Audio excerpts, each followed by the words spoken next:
This evening, hello, good evening, guys. It's your boy Lord of Frames. I don't need to do all those formalities. This evening, I went out to buy something. Something mysteriously happened. I was so scared, and you know, things are happening. I realized these things started happening since when those guys, those scientists, whatever they call themselves, from Black Hole Enterprise, since they came into this community, mysterious things are happening. Now, when they had to run for my life, in fact, look, I got so many. I nearly had a high blood pressure. No, those people, I said they are wicked. They are doing things we can't explain on mysterious things, unexplained things, and they'll be using this science to cover up. Look, I think we should kick them out of these communities because they are dangerous. They are menace to this community. They are not part of it. I hate them. Look, stay out there safe. Be safe. Be vigilant. I don't know what to say. Take care of yourself because mysterious things are really happening in this communities. Death, mysterious things.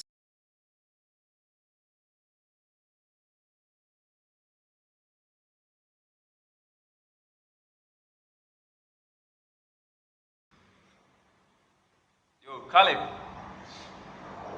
Yo, Hey bro, why today of all days you do a video? the wagon. Shouldn't have done a video today. Yeah, let me just get this over with. Hello, Yeah, what up, get people? This is Einstein in the Flash, season 6.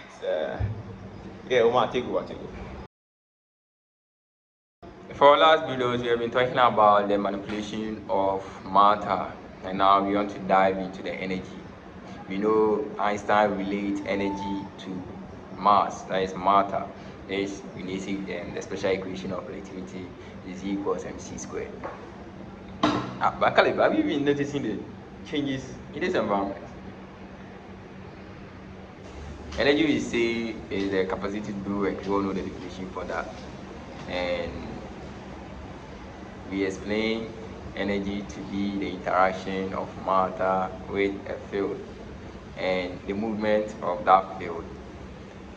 It may exist in many forms, just like kinetic, potential, electrical, light, and many more. Also, we know many more forms of energy. Today, we want to look at how we were able to manipulate energy, this energy that cause the matter or any other object to do. And just like the matter we talk, energy can be manipulated when they are in bulk. That means when they are brought together, you can able to manipulate. Just look at how electricity is brought to your homes.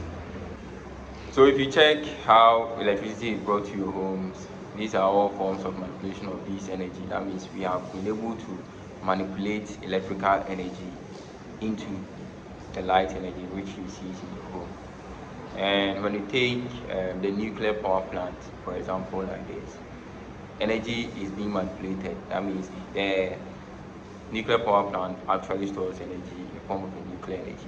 And this nuclear energy, in some process, we are able to convert them into heat, which is also manipulated with the use of kinetic energy, and then manipulated into electrical. And this electrical that lights up your home, use them for your ironing of clothes, your light, everything, and so on and so forth. So this is what we call the energy conversion.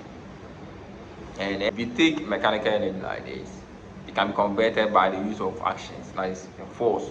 You apply a force to it, it can be changed from one form of mechanical to any other. So if you take electrical energy, that one too can be converted electrically. And let's take radiation too. Radiation can also be converted by the use of light waves or sound waves.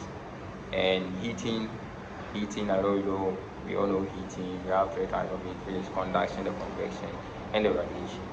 And these are all possible because of the first law of thermodynamics, which says energy can neither be created nor destroyed, but can change from one form to another.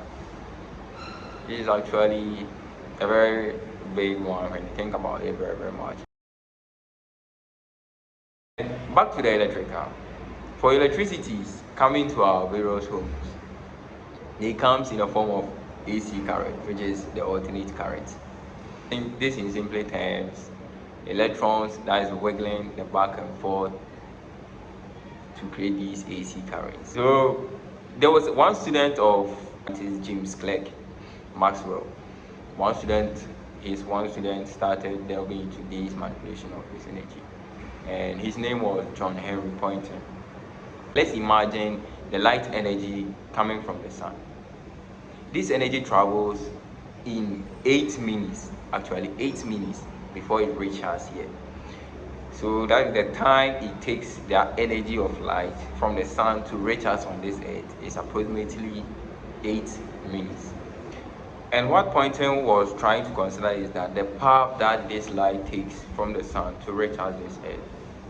So he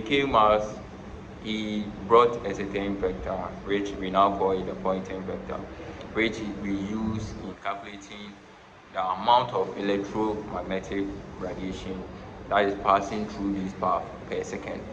That means that the area that it covers, the distance that it covers per the reaching of us here. So we use that Poynton vector as it came from his name, Henry Poynton. So we use the Poynton vector.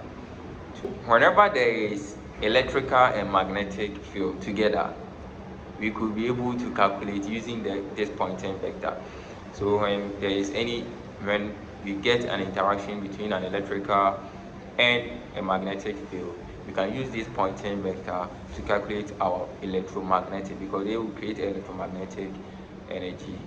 So we use this Poynton vector to check for the electromagnetic radiation.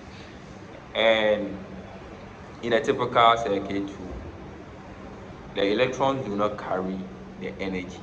Actually, that is the electrical energy that we know. It's not like actually the electron that carries them, but rather this energy is carried by the fields that is produced by these electrons. But these electrons, when they are possessed with energy, they start to create a field around them. And these currents are carried by the field around these electrons. These fields allow the electrical energy to flow from the battery directly to a bulb in the circuit. Let's delve into the physics of the small. As energy is what drives atom to be an atom. Well, before an atom can be an atom, it's an energy that drives it. These energies that drive electrons around the nucleus is the electromagnetic energy. And the nuclear energy is actually the one which is found inside the nucleus of an atom.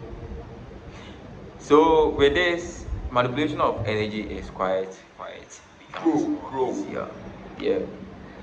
So concerning your question, like this neighborhood is, can I say haunted? But he's not going to answer me again. Can I say haunted? Because like the destinies of people in this neighborhood. She was going to submit a PhD thesis. What are you talking about? Jemima, of course, come on. PhD thesis on her way. That's why she cancelled our date. For sure. Things happen. How many years have you known her? You know her for like 30 years or so, right? Jemima was just a friend of mine. I really wanted this to work out, bro. But we all know life has its own ways of doing things, so let's leave everything to God. Okay, so you go on with your.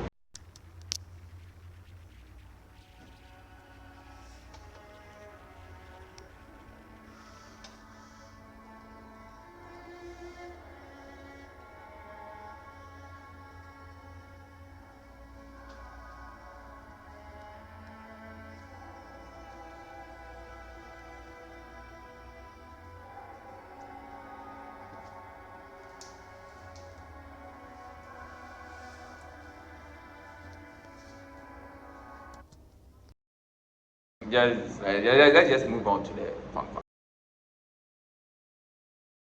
For your fun fact, I know the fun fact is very yeah. But your fun fact for today is that because we are talking about the first law of energy, and the energy conservation. Say energy is neither created nor destroyed by changing from one form to another. And these energies, they are true because they cannot be created nor destroyed. And for your fun fact here is that if that law is valid, as we know, and I know, I trust it's valid, that means that if the energy is neither created nor destroyed, that means we are actually humans. Every human born to this earth is actually the same age as the earth. What do you think about that? Yeah, because the energy is neither created nor destroyed. So you are not accumulating any energy. The earth is still new as it was. And as I'm born to this earth, I might be the same age as the earth. Thank you very much. And it's not in the mood because a flight delay. So until next time, adios amigos.